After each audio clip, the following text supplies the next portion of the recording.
Monsieur Marcelo Tunasi a commis na suka. Et loko nyonso tu ezalaka na ebandela pe na suka na yango. Toko kena makambo ya Marcelo oyo tinati jusqu'à ce que nous allons retrouver la raison et Maman Blanche Tunasi a kopema na kimia.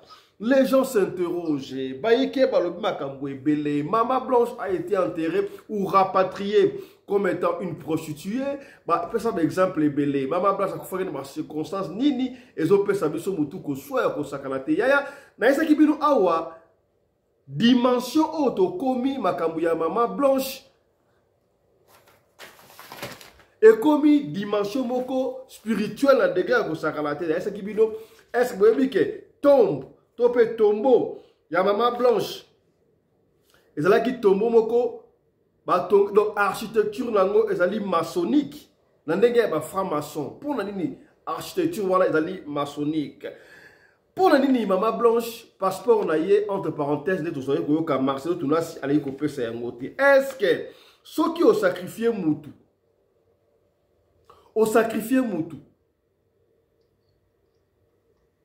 suite nango za la kandenge nini et surtout oh muzalaka na bunzambe toko kena ngona dimension moko spirituelle na bomataki no toka ko zonga tozana mutu oyo asalaki mutu ya monde wana akufaki azongi ako expliquer biso makambo ya Maman Blanche spirituellement qu'est-ce qui s'est passé. Je vous demande d'être attentif dans cette émission mesdames et messieurs.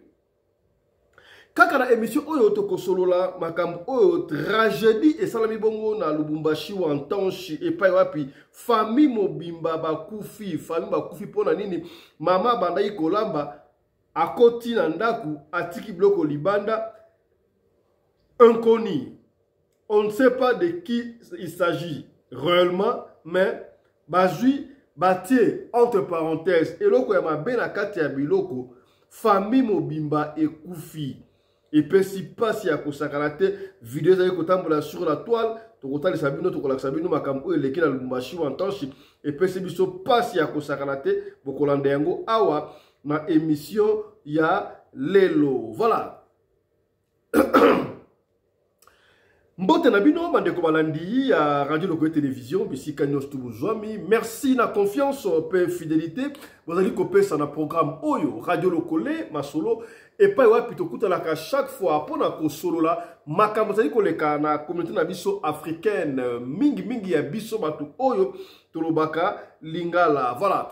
Nous allons commencer cette émission par un communiqué nécrologique. Donc, la grande famille, la communauté de combattants dans le monde entier vient de perdre quelqu'un qui nous a été trop cher, une combattante renommée à la personne de Yuyu Muntu. Yuyu Muntu Mosi nous a quitté, une combattante qui pour la liberté à Mboka et ça la Yuyu Wana, Yuyu nous a quitté et ça lui pena pas si à Kosakanate. Donc, pour ceux qui sont tous ceux qui ont connu Yuyu, sachez que Yuyu n'est plus en vie. Yuyu nous a quittés hier. Donc une baoba. Je vais vous lire un communiqué ici. L'annonce officielle, il y a décès. Il y a Yuyu Muntu Mosi. Voilà. Un communiqué nécrologique. Paris, mardi 19 août 2025. La résistance patriotique congolaise mondiale est en deuil. RUP, camarade Yuyu Muntu Mosi.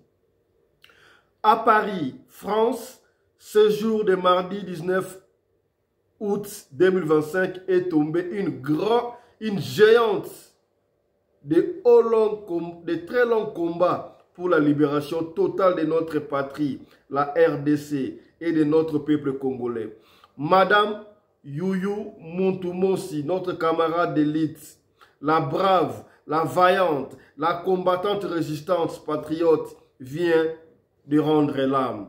Au nom de nos camarades patriotes combattants, la résistance de France, de toute la diaspora et de l'intérieur de notre pays, nous saluons son esprit patriotique, son courage, son dévouement pour la cause de notre patrie et surtout son engagement pour la défense avec abnégation, intelligence, la bonne cause de la RDC qui nous a aimé tant. Donc, Yuyu est parti. certes, cette grande combattante n'est plus, mais les flambeaux de la résistance patriotique congolaise qui illuminait son cœur et son esprit demeurent en chacun de nous pour l'éternité. À travers de jeunes générations dont elle a eu à sacrifier ce grand amour au Congo, le plus libre à jamais, sa famille biologique et aux patriotes, camarades, combattants, résistants, nous présentons nos très sincères condoléances à la famille de l'illustre disparu. Voilà. RIP, camarade Youyou Muntu. Camarade Youyou Muntu est parti. C'est une très grande combattante niveau français. Voilà, Youyou qui est parti, elle est là. Alors, au nom de toute l'équipe de la radio, locale et télévision, nous présentons nos très sincères condoléances à la famille d'abord biologique et de Youyou, qui ont perdu quelqu'un de plus cher, mais aussi à tous les combattants et à toute la communauté congolaise de la diaspora. Oyo Baotiko Bungisa, Youyou. Voilà.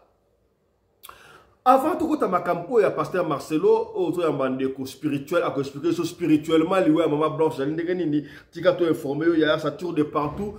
Une famille vient de disparaître. Drame, tragédie dans le Lubumbashi, famille Mobimba Bakoufi, likolo ya kolia, likolo ya bloc ya kolia ya. Makamusuta muke angaye. Ne me dis pas que parce que la Congo, les parcelles ne sont pas clôturées, il y a un monde en Makambo, on est sur aucun parti des États-Unis. Les États-Unis ne peuvent pas clôturer en banda. Je vous ai toujours dit, nous vivons dans un monde où il y a plusieurs mondes. Les gens ont la haine, pour olati t-shirt boye, il y a Paris Saint-Germain. Bako ina yo kaka pour olati linette, il y a Gucci boye. Bako ina yo kaka pour olobaka bien la télévision. Bako ina yo kaka pour na yo bana na batala na soit des écoles ya bien. Bako ina yo pour na moi na olobaka français kitoko. Ya. Batu batala mutema mabe degré moko salaka attention. Mama bandaki kolamba ndenge na Congo zalaka ato na Lubumbashi wa Ntanshi atie nzungu libanda bafai na ndaku ezalaka nango balebele akei abaluli biloko ayeko zonga abaluli biloko ayeko zonga. Chose grave, pendant que maman zalaki na ndaku, qu'est-ce qui s'est passé? On ne sait pas. Yabi bembela iloko la makayabu mutu moko soki pe mutu soki nani atie loko babela biloko mama tanga sisi kolamba ayepe abaloli akaboli bana na papa bangono so bale ba kufi lokola ba mbinzo kaka boye. On s'interroge, est-ce que batiaki biloko babe na kati ya nzungu wana, est-ce que jeko akoyaki na kati, est-ce que poison, est-ce que on s'interroge. Yaya epesi pasi ya kosakanate batu baleli na Lubumbashi wa Ntanshi. On ne peut pas vous proposer l'image dans aussi au monde yangoyo. Bozo mona bazoko leka hein. Famille Mobimba Esili, on ne peut pas vous proposer parce que ça m'a lamouté. Vous avez besoin de Kanabatu. Et puis, si vous avez passé à consacrer image, oh, on a l'élite à motema. Kasi, tout le monde a une explication. Il y a des gens sur place. Néramoni, Nabane ya basi, il y a des personnes qui passent à consacrer. Tout le monde a une explication de Oyo. Et bon, vous avez tout le monde a maman blanche. Là, c'est ce qui s'est passé à Lubumbashi en Tanche. Suivez. Bonjour, groupe. Bibembe Bozo Mwana. Baza batu bakufeli bakufi na Lubumbashi na commune ya Rwashi. E bakufi nini? Mwasi ya banda kolamba. Era sisi kolamba tiki biloko likolo moto. Walibisiki mbabula libanda pona mulunge na ndaku bango tu fanyo mubimba bavandi na ndaku. Biloko ezotoka libanda na mbabula. Munguna na bango ayebani te engoni ayena poison acheka na biloko ezaliko yibandi kotoka na nini na mbabula na zungu mulambi ya biloko ayebage te biloko nazo balula awa batie deja eloko mususu epa mutu mususu achie biloko alekite era sisi ko balula kolamba batyo bazalaki na nzala ya kolia kalkile kasuki batu ba uchi musala ndinga bazaka na nzala bana nzala mama nzala papa nzala na babo fusoki baninga akaboli ka biloko babandi kolia basisi kolia babanga batu kolenga kosanza babusu babandi kokufa sur place ere bameki problème bango na hôpital bameka moko na bango poison yango na yango. Oh là là. Bino mibali bino bakonzi na biso bino bandeko na biso bopesaka basi na biso conseil ya kolambela biloko libanda soko yebi kenda lingina kota na ndako benga ata mwana na yo avande libanda kengela biloko tala benza makambo komeli bandeko na biso famille mobimba kotika biloko zo toka libanda o nazali kambo na mutu te na mutoko ya kochilanga biloko ya mabe na kachi kasi tala likambo komeli bandeko na biso na Lubumbashi na commune ya Rwashi eza réalité nanu bakondi bango te tikambo yangwana yo mama olingo lambele libanda tia mukengele biloko soko banike mutu azali libanda te kotisa babola na kati. Merci. Voilà, tragédie autour de la Lubumbashi na commune ya Rwashi et pesi pas ya kosakana te. Alors nesa kabino amour o ezalaka na bato tango ya kala ezaka sundengo wate makambo échange. On n'a pas vu celui ou celle oyo a déposé soi-disant poison na biloko. Est-ce que pour ça lango jeko bane koleka poison jeko et quoi na biloko on ne sait pas. Mais serait mieux pour watikali to lambaka na ndako. Et puis il passe à Kosakarate. Donc on avec fort détail et forte précision la situation où il est à Lubumbashi en tâche de la commune de Rwashi dans nos prochaines éditions. Tout ce qui est makambu ya Maman Blanche. Et ça qui vient Maman Blanche a kufa qui na condition où ya kufi wana.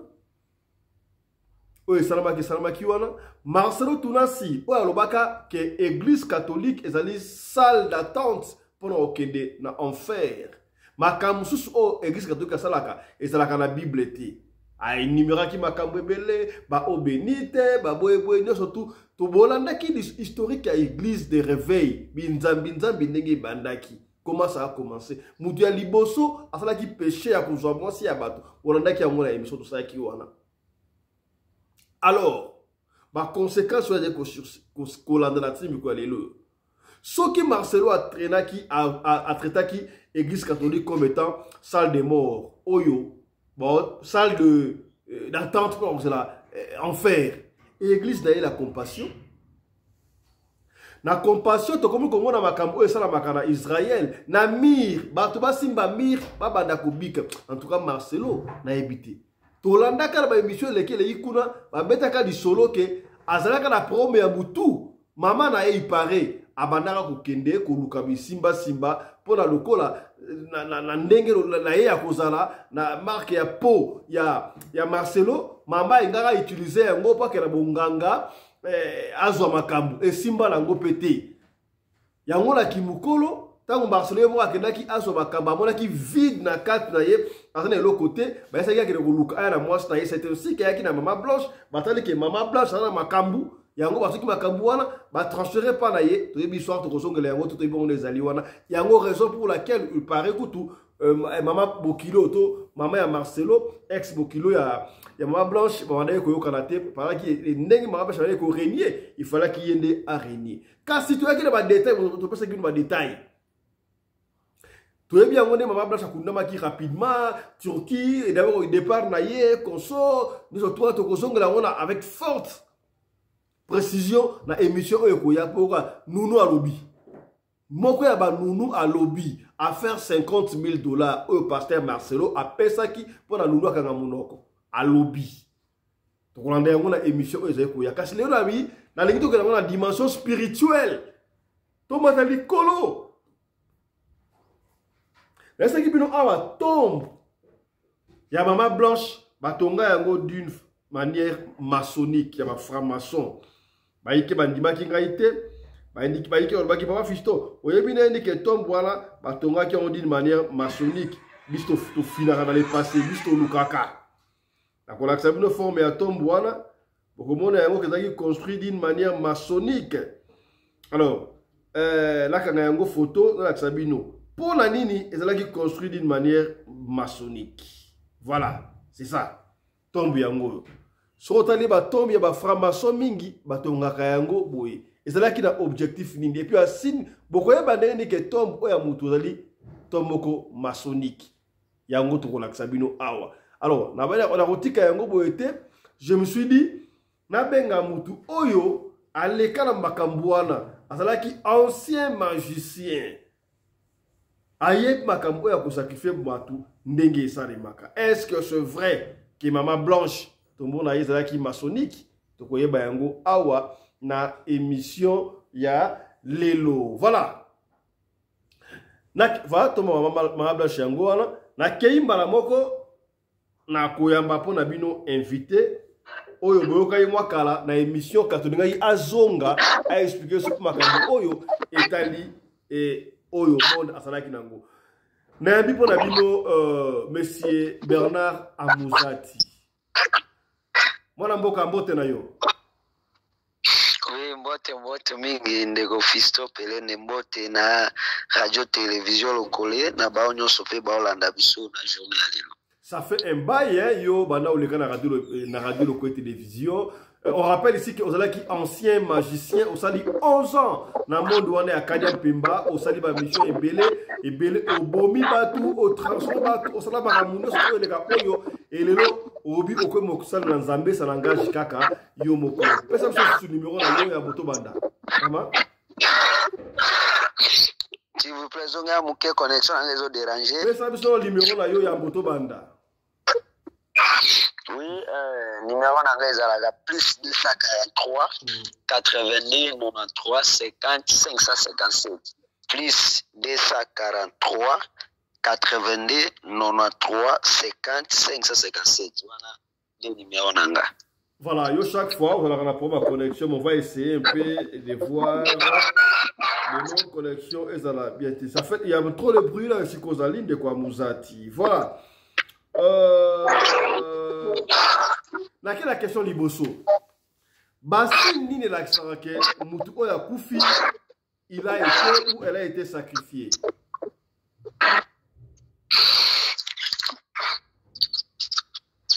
Ok. Est-ce que tu veux savoir la non-zamba va te banda?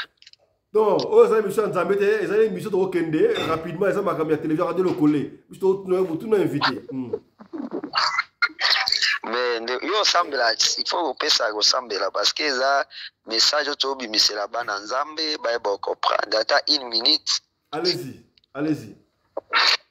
Seigneur, j'ai dit une fois merci on peut mettre les lots tukutana na émission olobina Osée chapitre 4 verset 6 ba tono ba kufa po nos ankoyeba. Sika émission les lots pesa boye bina bana na yo na komona Jésus Christ. Amen.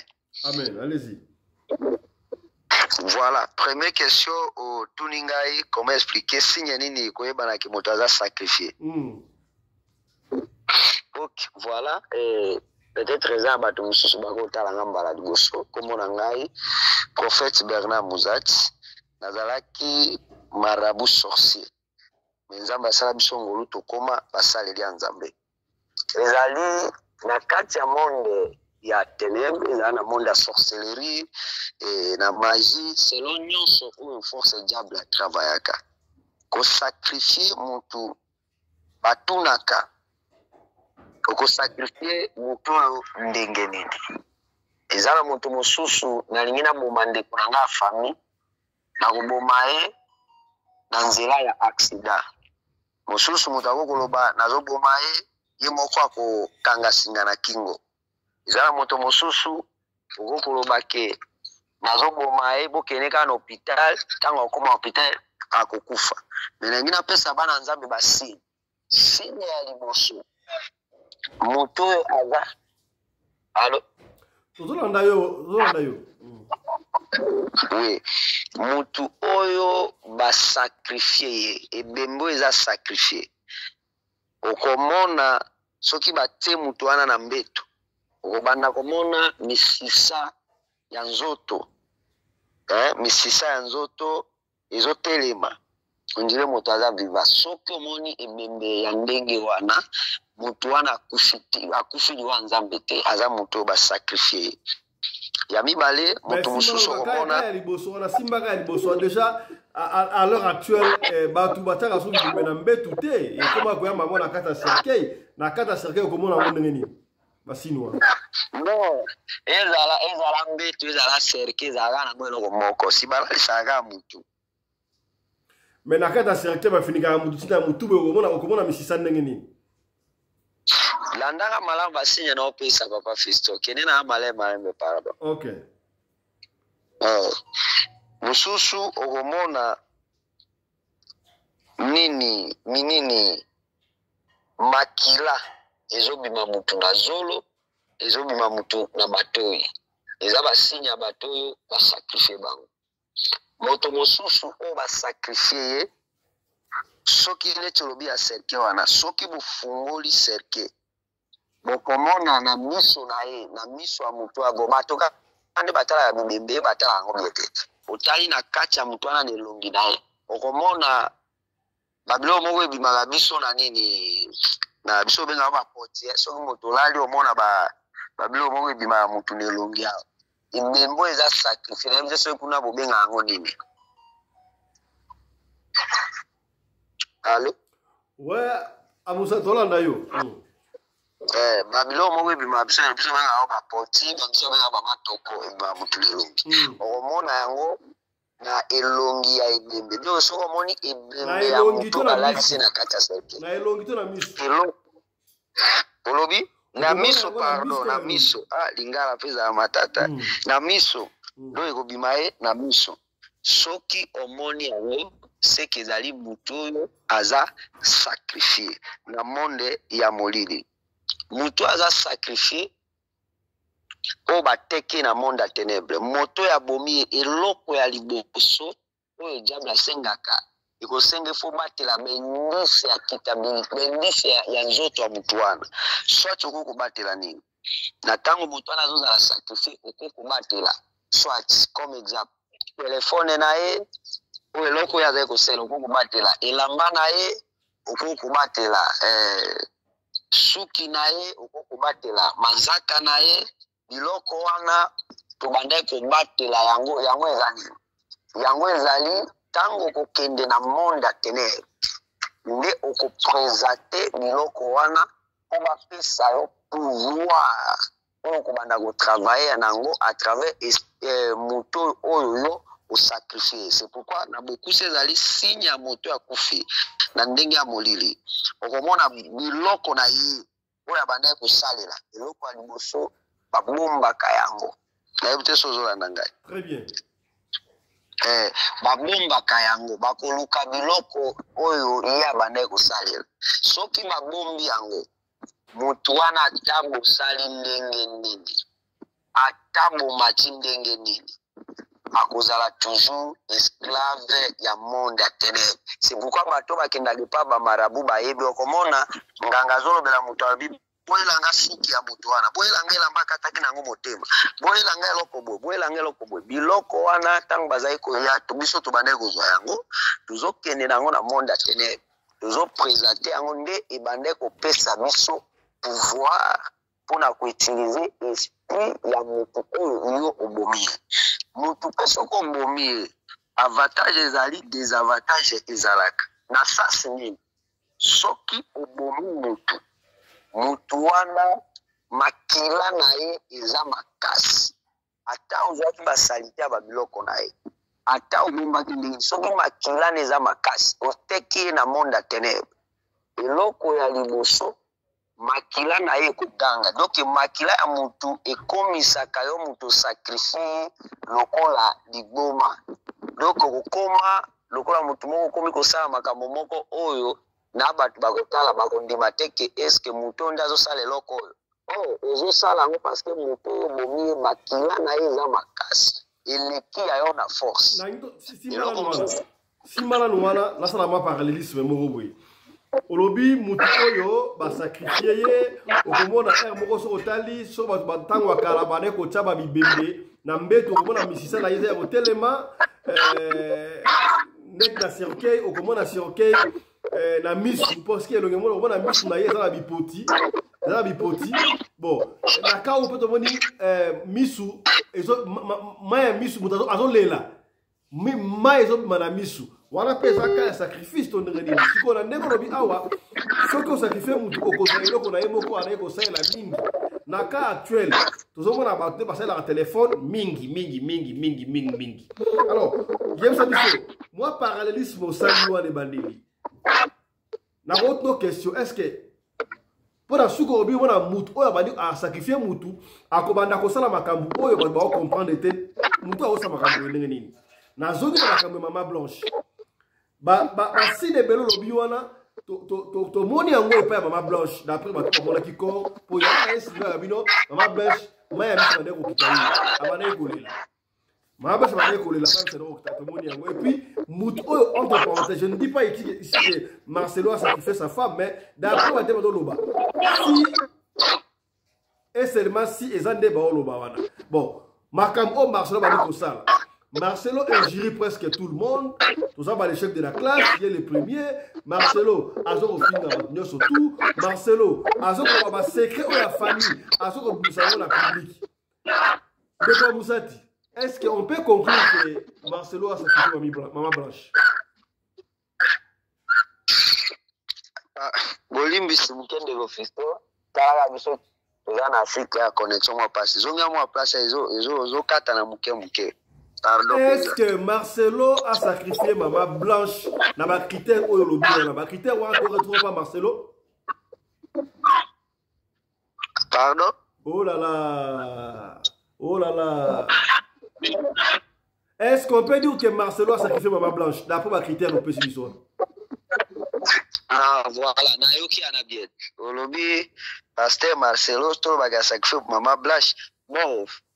Pona ngai na koki kondimisa yango teke a sacrifier parce que omoni monde ezala bongo bakoko tuna par rapport ya kolia ba problème ebele mais nga nazopesa ba signe selon ndenge nazalaki na monde ya ténèbres ni nazopesa ba signe mutu oyo ba sacrifier mais kondimisa ke soit a sacrifier to a sacrifier te wana etali penanga te menga nazopesa basinyo nga na kopesa nde bato oyo bakomona yango bango bakocomprendre ke eloko ezabo c'est ça le problème de opesi wana basino opesi ezo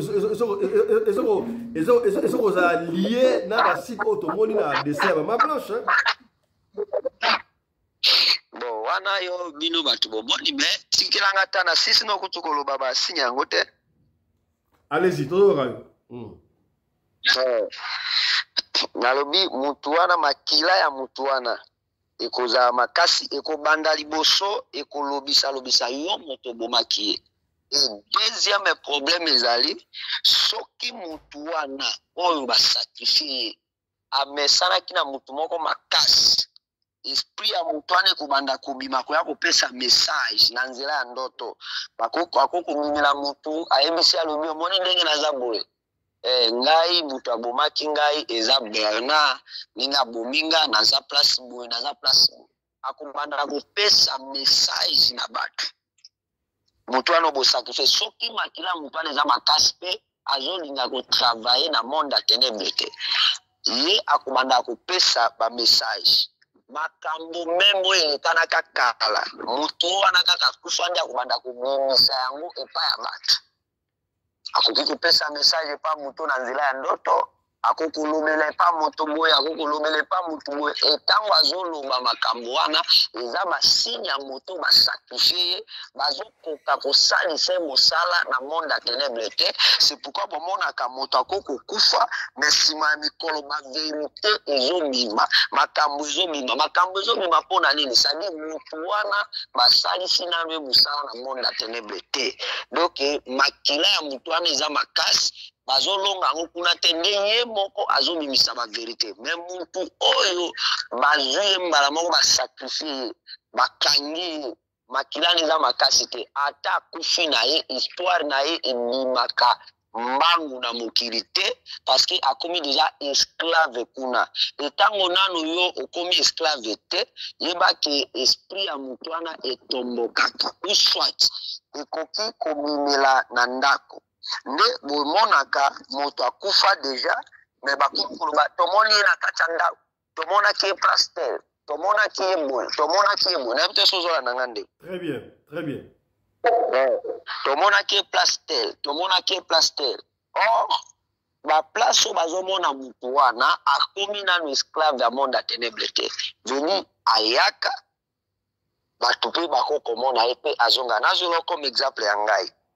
Ngai moko tango na parce que na lobela pe loko atombo wana maizima mama nanga ba kundande na village na bango mbena okende kozwa tombo mona nde na sala tombo parce que tombo mama na sala ta na magicien. So peso sinye nini bachaka pe na tombo to bandi na mère na ngai. Tango nga na ye na sacrifice mama oya botinga. Na peso zo na mala. Très bien. Tango na sacrifice mama na nga.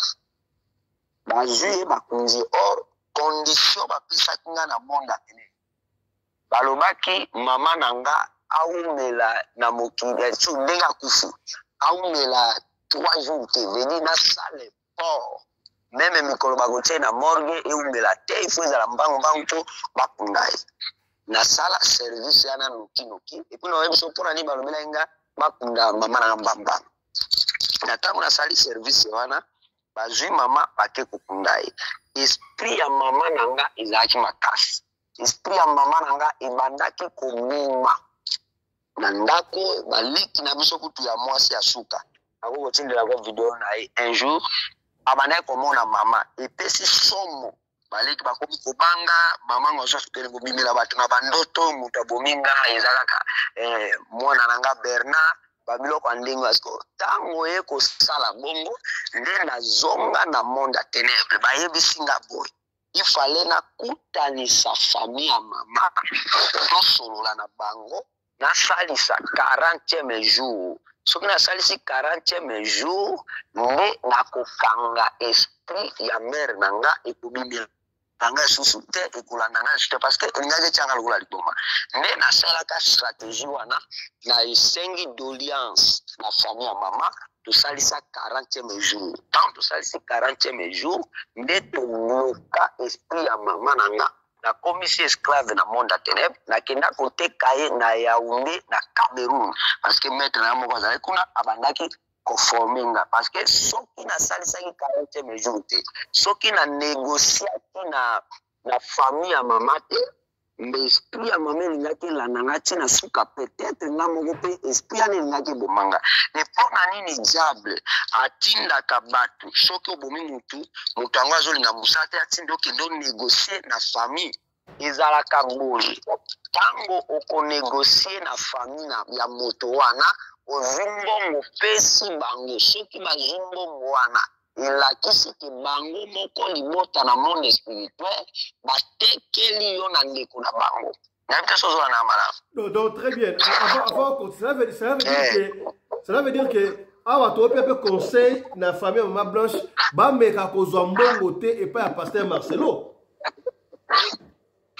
Sinde yango nazoyebisa yo réalité oyo elekanaka na monde ya ténèbre soki esprit ya mutu wana eza makasi ezotomboka kuna ezotia mal à l'aise ekosenga ipo onégocie na famille ya mutu wana nde nayebisaka ndenge elekanaki na mama na nga ntango soki oyo konégocie na bango ozwi mbongo kopesa eza mbongo ya yo te eza mbongo keuta na monde spirituel eza mbongo ya mabe eza mbongo bokotravaye yango ntango opesi yango na famille wana kaka bazwi yango mosolo bosali lokola bato babongisi yeba kaka na mutu wana na zero injuste bokozala na culte diabolique nde bakopesa pouvoir obloke esprit ya mutu wana kanga eloko na emission lelo soki eza na mutu moko bauti kosakrifie ye esprit eza makasi silasi ya makambo wana ekokota kaka mbala moko mikolo oyo bakokende konégocie na famille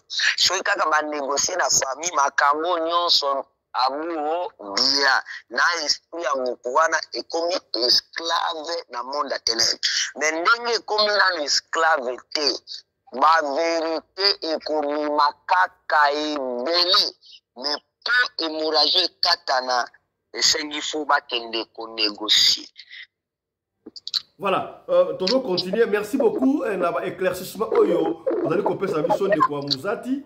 Donc, dans l'ingui, bande de famille, Maman Blanche, bâti le bango émission. Bah ouais, on a l'omba ou té. On va faire $800,000. Té. On a fait en gros $250,000. Ceux qui vont sur Mbongo.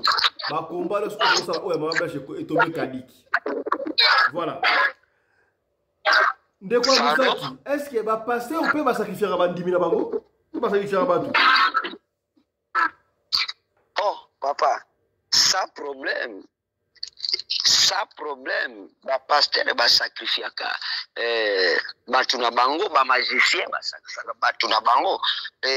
Kozala libala to mwasi na mobali. Elobi eloko moko te wana eza bolingo ya awa. Tozo ko moko. Ozola na ande ofisto. Très bien. Na kotindela yo, na kolukesira video na kotindela yo. Ngai na bandia una ngai ngata una zalaki marabu mwasi na nga na balaki condition ezalaki il faut na banda ko yiba bana na libumu na ye na pesa bango sacrifice na monde à ténèbres et pour na nini ezalaka bongo parce que na contrat ozala pasteur ozala magicien mutu nyonso ake kosolicite diable soki olakisi mwasi no secret mobimba te veni mwasi akovanda na libala wana aza ble na sasi nini vérité akisi no soko kote mwasi te c'est-à-dire condition kozala mapesa condition changer position de quand vous êtes aux mamna m'a bien té changer ma position m'a bien té na tele mutu na terre vale na bimi kutu na ndawa te na terre vale kana moi no metela ne moi pour luka connexion na peut sozo la nanga Lolanda allez-y ngai tango nazalaki marabu mwasi ona bali na boyaki kolakise nini secret nanga parce que ce na secret secret ekokoma ke yepa boma moto na famille na ye ngape na bomaka bato po tosangisa mbongo wana maintenant soke kotombe mwasi aboyi soit tolakisaki mwasi te lokola ngai alakisaki mwasi na nga te condition ezali il faut oluka moyen osacrifiaka bana ndenga na bandaki koyiba bana na kati ya libumu ya mwasi na nga donc soki azwi zemi ane fo esali zemi ane fo elimbo ube aboti mwana akufi nazolobela eloko so na sinsi yango na kotindela extrait ya video monde na ntango sikoyo mwasi oyo nga nazalaki na ye na yini bana toye koboyana na ye monde ya ténèbre baobligeaki nga ifo nalinga jeune fille moko jeune fille wana ye mpe azalaki moto ya misala ya butu mwana mwasi yana chaque jour abandaki kopesa ngai legre na ye na omela na video kuta mwana mwasi andi na banda batémoignage aselanga video na otindelo video mwasi oyo balingisaki nga na ye ezalaki volonté na nga te balingisaki nga mwasi oyo akobakisa lisusu implice na pouvoir na nga vedi na bokusi ezalaka boye soki bozalaki kotravaille na mwasi yo mobali oza na monde ya molili mwasi azalaka na monde ya molili te me aza ensemble na yo bakotikela ye baane oyo arenye soki ane wana ekoki procédure ezalaka mibale soit mokabwana soit osacrifie mwasi wana tala yango mingi na grand serviteur de Dieu oyo batomwa mpe basimba longe okomonaki basi oyo bango babanda na bango nete sozola na hande ofisto très bien mais ozobima bla bien te allo allez-y lo parce que tokio tala yango na baserviteur de Dieu oyo basimba longe okomonaki mwasi oyo abanda na ye baboyana na mwasi wana okomona ye kozwa mwasi mosusu soit mwasi oyo bazalaka na ye okomona mwasi yana akufi azwi mwasi mosusu ezalaka basigne oyo bapesaka yango na monde ya molili soki obandi na mwasi wana sadi eza basi oyo mibali na bango balakisaki bango contrat ya kisi te nde ekomaka moma moko jambe alobaka soit bokabwana na mwana mwasi wana soit osakrifie mwasi wana na ntango bazosakrifie mwasi wana monde ya ténèbre nde kosalelo choix vedi mwasi oyo bakopesa na monde ya ténèbre il faut mwasi wana mpe azala na misala ya butu ntango akozala na misala ya butu boye siko bobalani bino na ye succès okomata lisusu ya makasi nde bongo elekanaka na monde ya ténèbres. Donc olobi soki pasteur to mosala nzambe to na zaki bakisi alakisaki mwasi na ye makambo bakisi wana te suka na ngeko senga bakabwana so bakabwana te moko na bango ofosike mobali akosakrifie mwasi na ye et après sacrifice wana monde wana ekopesa mobali pasteur mwasi mususu ya lodi kuna pona bazwa makambo mais histoire otobeta eza presque otomona epa ya Marcelo n'est-ce pas donc veut dire mwasi o Marcelo abali Esther yepe asa mutu ya makambo kuna. Allô? Est-ce que moi si au peuple pasteur Marcelo abali asa pe mutu ya monde wana? Bon, ndeko Fisto ngana nazopesa témoignage ya makambo oyo elekanaka na monde ya ténèbres. C'est ça le problème on ngana yebiso ezalaka nango bongo vérifier yango na ba grâce serviteur de Dieu nyonso basimba bonge ezalaka bongo etambolaka pe bongo. Tozo comprendre yo ozolingo ba vérité mais quand même bande ko balandi bozolomba azopesa ba style mususu ba kaba ezokende kaka ndeki ya Marcelo. Donc vous devez comprendre là-bas il est toqué la dimension spirituelle. Comment comprendre Makabutu? Donc Marcelo, vous avez un front nyonso to. Ba front tout contre Marcelo. Ndeko Musati. Soki mutu ba sacrifier ye, o sacrifier mutu. Pasteur a sacrifié mwasi na ye. To mutu entel a sacrifié mwasi a sacrifié mobali na ye. Mobali a sacrifié mwasi na ye. Et ça na architecture moko il faut tongela tombe. Cimetière ya mwasi na yo, to ya mutu sacrifier. Zonga moi place ya muke pardon. Au sacrifier mutu. On va d'abord mutu ba sacrifier. Ba saka ete pona kokunda, bakunda ka rapide, oui te ngaki yango. Sikoyo. Tombe ya mwasi na yo sacrifier. Ezala kala architecture moko façon ya kotongela tombe, ba ko yebisa ndongo tongela tombe o mutu sacrifier. Oui. Ba pesaka. Moni na kokende na voyage ya mboka ya mère nangeza musika mbe na osaka fort nazwa nini photo ata cimetière mama na ngano chimbilo donc basala ni omoni eloko nano ya liboso ba pesa ba webuso alobi omoni muto ndenge ozoka na micro loboko la micro caméra la ya téléphone olobi loba sigo loba na lobi boy bakoye babanda nanu tango sacrifier mutu bango so alobi mutu oyo tolingi au melate après 3 jours 4 jours 5 jours il faut déjà akota na mabele soki mapesa ko 5 jours okosala effort na ndenge nyonso seke me jour mutu wana akota mabele soki mutu wana olekisi 5e jour to 6e jour nde bapesaki yo ke so abai 5 jours yo tiango 6 jours nde akundama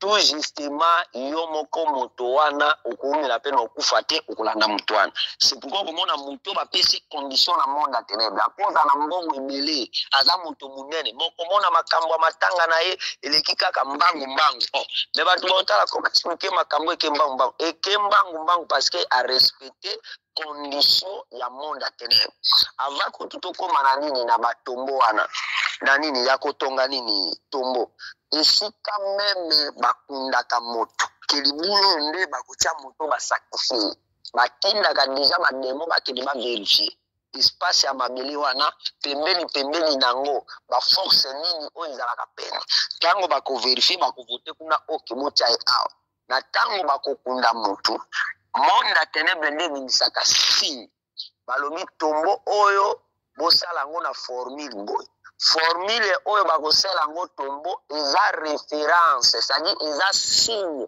à chaque fois oyo kobanda koluka esprit ya motu wana bayebaka yango à travers signe oyo yo opesaki bango batongela yango na tombo lokola nzambe alobaka na noya alobi na tielo arc-en-ciel likolo omoni soko neti na tombo ya mare na nga na tombo ya mama na nga batonga yango mais basala yango na forme ya pyramide mais na pembeni nango na te sozolanda nga très bien basala yango forme ya pyramide na kati ya pyramide yana me na pembeni boye yayebisaki bamaso wana bibozwa mbiki moko dessiner on dirait lisse.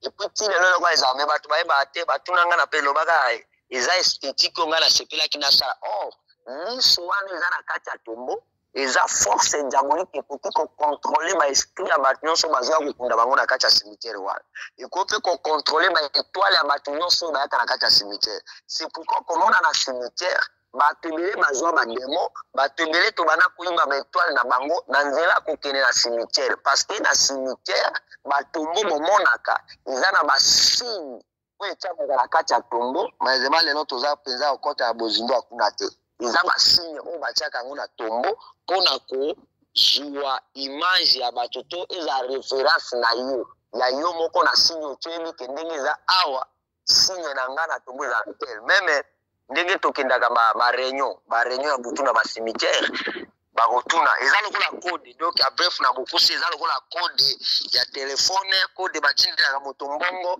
ifo ozala na code oyo ya yo nde okotia yango na nzela ya tombo yo bakotonga yango yo moko nde moto okoyebisa bamaso wana. Voilà, je crois message ezoleka bandeko bozolanda muke est-ce que makambo oyo témoignage de quoi pesa ezo concorder makambo Maman Blanche. On va continuer là. On va d'autres la dimension pour partager mission, pour partager tout ça j'aime pour commenter. Vous constatez audio à 27 minutes au côté on va ajouter pour 160 000. Voilà, de quoi nous a dit. Ceux qui ont sacrifié Moutou, Pasteur a sacrifié moi Sinaye, Mobali a sacrifié moi Sinaye, et l'autre on a Moutou sacrifié au coquille qu'on peut se facilement. Babo Bagaïlo on pour peut se la famille facilement des aranis.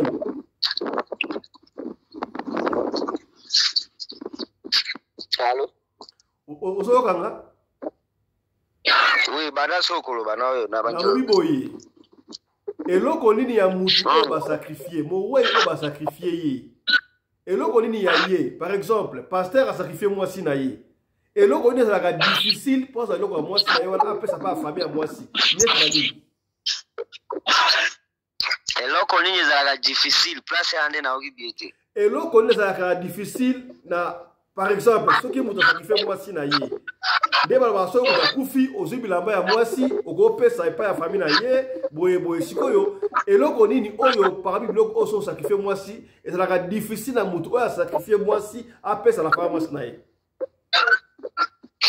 Bon, iza biloko oyo ya bande ko sala menyo sote bakotala soit esprit ya mutu wana to bon comme exemple soki mutu wana azalaki mutu oyo abandaki kovoyage mingi abandaki kotambola mingi eloko ya liboso okoki kozwa visa nini passeport na ye soit visa ya mutu wana okoki korécupere yango ya mibale lokola telefone okoki kokanga telefone ya mutu wana donc basengaka biloko oyo ezalaki ya valeur mpenza makasi te oyo abandaki koutilize yango mingi. Et pour l'année, nous avons parce que ce que vous voulez, c'est visa à Moutou. Tout comme exemple, visa à Moutou. Ton passeport à Moutouana. Ce qu'on a le passeport, les années. Parce que même dans le monde spirituel, avant de voyager, dès que tout le monde a l'ambassade des Arabies, na Moutou, les Arabes, donc, à cause de la vie, donc, nous sommes à 4 ans, nous sommes à 4 ans, non. Nous avons un esprit à Moutouana. Ce que vous voulez, c'est passeport, na ton visa, na nde okubanda kopesa ngo na ambassade ya butu pour permettre au voyageaka l'esprit ya mutu wana. Nento zo comprendre ngati. Pour ekosala qu'il faut obanda ko voyager parce que mutu oyo yo sacrifier. Toujours comme exemple, mutu moko azalaki un serviteur de Dieu, servante de Dieu, abande usamusa makasi. Soki yo sacrifier mutu wana. Kokanisa te esprit ya mutu wana kene pamba, esprit ya mutu wana koya ebakisi liyo lisusu nguya. C'est-à-dire ma place nyonso okubanda voyager dans le monde spirituel, il faut là que ça eloko moko ya mutu wana oyo bombaki yango esprit ya mutu wana ndenge batambolaka nango zokende.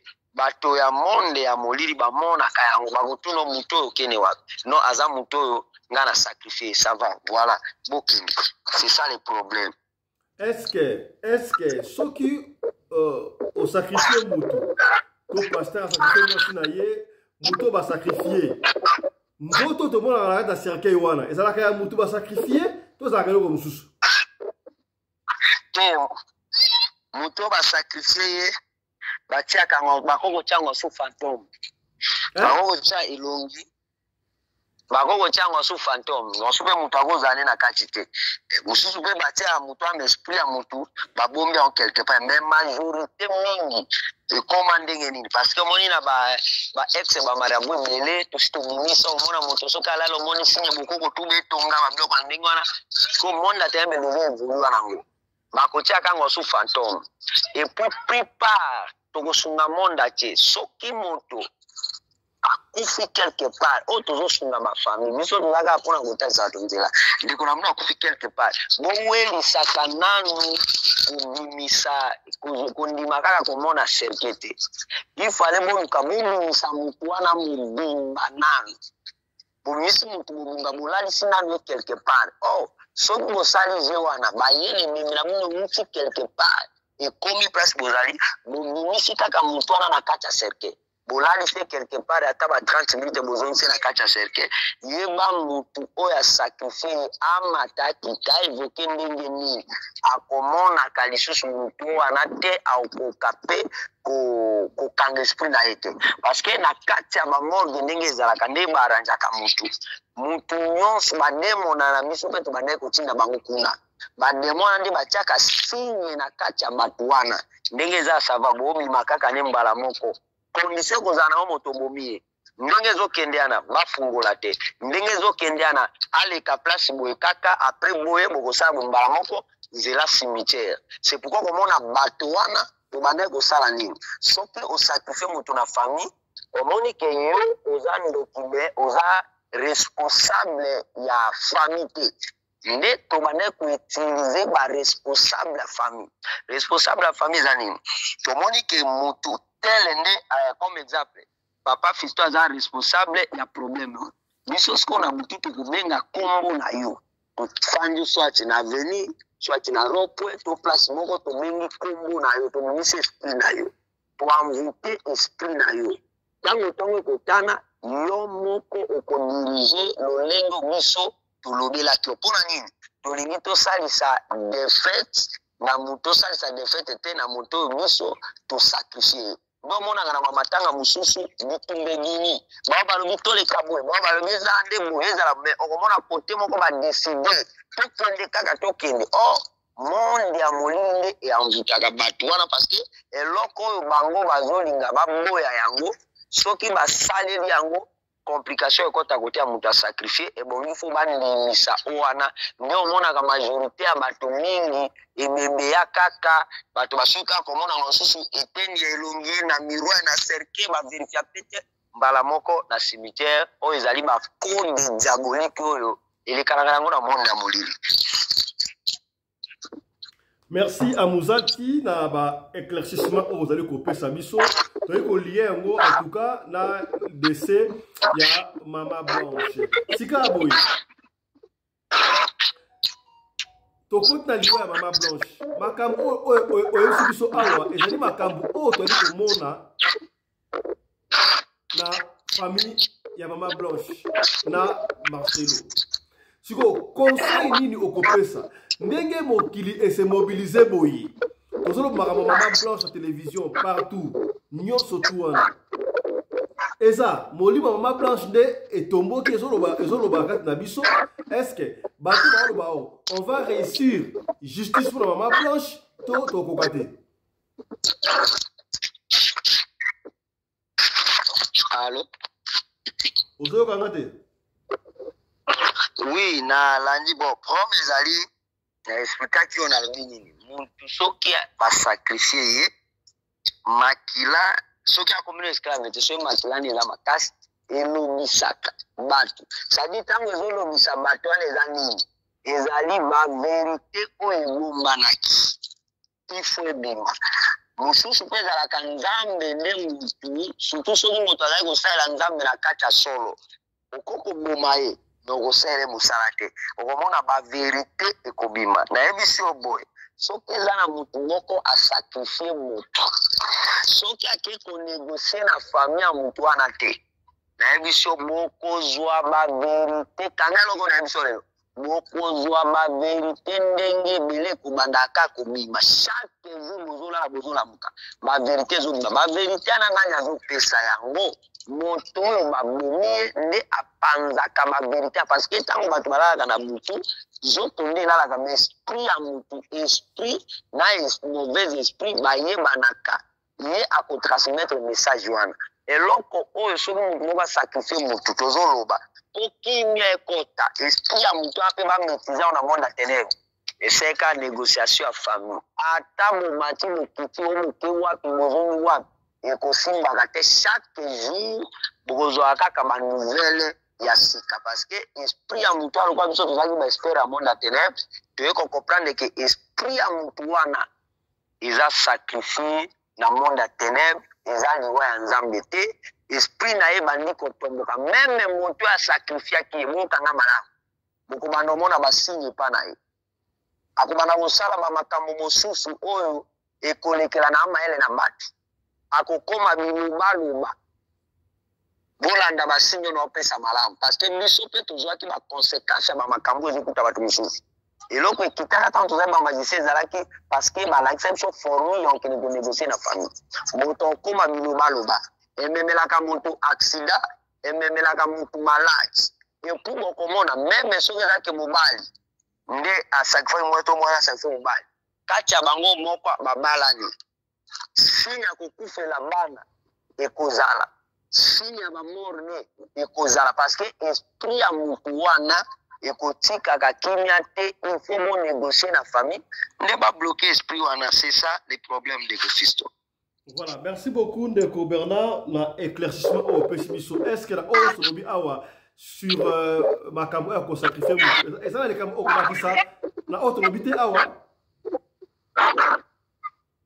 bon problème na ngai ezali topesima na nzambe basigne bao baza na mato ya koyoka bayoka yango soki motu moko asacrifie ndeko na ye esprit ezodérange ye makasi soit famille wana balingi kaka ke bavérité bima bazwa mbongo te batika kaka bavanda banouvelle ekobima mpe retour elandaka moto asacrifie donc mpo na nga makambo vérité eza mingi ya kolobelela me yo motalaka bamboka na biso nde tozozala bareserve na bamakambo mosusu donc ya bref na nga yango wana papa Fisto. Voilà, donc famille ya Maman Blanche baoki conseil na limé bien que bazwa mbongo te bakena makambo oyo ti na ti. Soko moni église na tuni on va finir la question oyo église pasteur abandi ko bano mutu asimba mire po abika asimba mire po abika eza église solo. Bon diable biso to bane ko invoquer na ba tango na magicien na kofanda na bete vocation na mire na ngabo diable bimi na wewe biso ki beta loboko simba mire wana tango simbi mire ana ko bimisa botamu so sadine mimi simba mire wana uko bimisa mbongo mimi tango na magicien na bando salango est-ce que mire na kati église ezane lo ni mutoko simba mire soko moni babiloko bandenge wana bato bazosala wana eza ba puissance satanique sadi eza nini ezali na monde spirituel basali nini ezali kobloke bato wana sadi tous les mutu akosimba place wana atelema toujours monima lokola mire etelema kokobouge te okosala eloko moko te ata mabe nde ata bavérité bimi ndenge nini mutu okokima place wana te. C'est pourquoi basigne wana milembo eza ebele moko bandomona yango bamilembo wana ezali baopesa yango na monde ya ténèbre mpo epesa secousse te soit comme exemple mutu na mosala osacrifie mutu moko bakokoloba sava oza chef ya mosala bato na nga nyonso nde bozoya lelo toza na réunion mpona nini koanvoute bato wana meme na baeglise esalemaka nango mpe ndenge wana simba boye sala boye ezali komaîtrise bato wana mpe bazala na mayele lokola ya bibembe bacomprendre vérité moko te biloko nyonso mpe biso tobandaki kotravaille yango c'est ça le problème.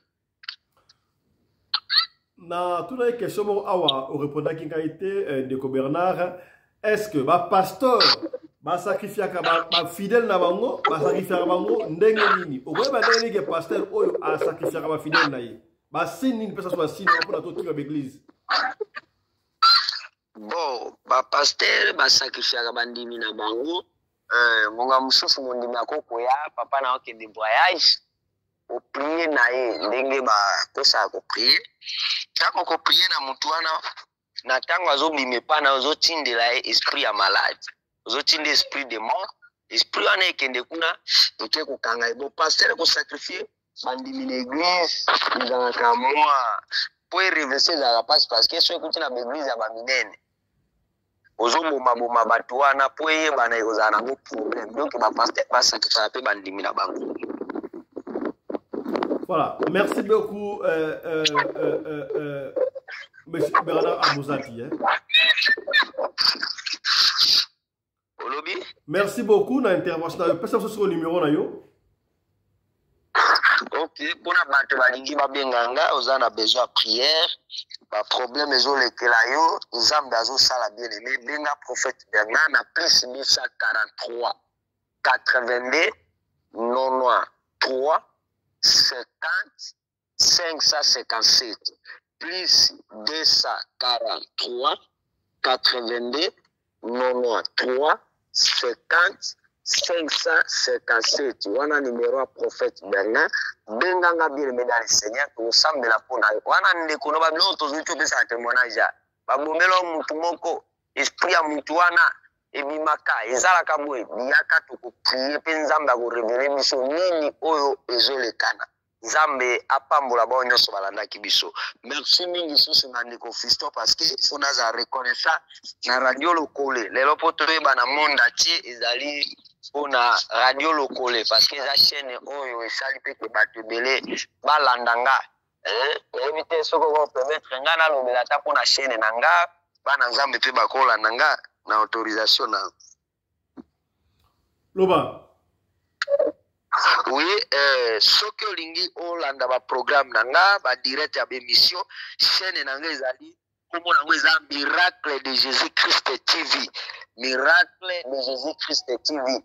Bandeko nyonso radio télévision lokole bo s'abonner na kati ya chaîne wana na que papa Fisto afula bato pe belé chaîne nanga pe ko kende liboso parce que lokole eza chaîne oyo bato baza tellement ebele bo s'abonner pe na chaîne nanga ya Miracle de Jésus-Christ TV ba programme ba témoignage ba prière ya ligne osalaka kuna nzambe pe atangisaka biso makambo tosakolaka pe mpona bato nzambe apambola motu nyonso akosabone. Voilà. Merci beaucoup. Mesdames et messieurs, c'est par ici que nous bouclons cette émission. Dans l'inga qui toya nango, denga na prometa ki bino tokoya d'une manière spirituelle. Alors, makambo oyo de Bernard Amouzat alobi. Ça là yango parallélisme. Mama Blanche akufaki et bien rapidement ba kundi rapidement la carte à cercle na ye. Ba komaki mwindu et bandai kolela ba signe surtout wana tala tombe na ye. Ba tonga ngona architecture nini nyoso tuana. Alors, soki mutu oyo ba sacrifier esprit ezali dur ndenge ndeko Amouzat alobi okomona ekopesa mutu wana litwa di boma biloba loba. Tala makam oyo masaro azali ko. Masaro tunnel azali koloba. Ako biloba loba te? Biloba loba zate? Est-ce ba signe oyo ndeko apesi awa? To reconnaître loko boko te? Na linga ki zaki très important pour tobi guerre oyo ezali na ba front nyonso tout. Bandi ba compassion. Bozate boko kate. Ba tinda kino boya bo bunda guerre na biso. Boko kate. Tozana ba front nyonso tout bunda. To contre ba kam o tina ti jusqu'à ce que justice sera faite pour la Mama Blanche. Mama oya kopé mana kimiate soki nanu justice et salamité. Mais pembe déjà awa to bali ko déjà na justice ya Mama Blanche. Voilà, on s'arrête ici pour la deuxième session d'Abisso, mais on peut jamais conclure cette émission sans pour autant vous rappeler encore les décès de notre cher regretté Maman Abisso Yuyu Montumo aussi, Maman Yuyu Montumo aussi, combattant Mounene na Katia France, elle est partie à Tikibiso. Alors, encore une fois de plus, au nom de toute l'équipe de Radio Locale et Télévision, nous présentons nos très sincères condoléances à la famille de l'illustre disparu, mais aussi à tous les combattants. Allez, portez-vous bien, santé de fer à tous. Chap chap et tchara.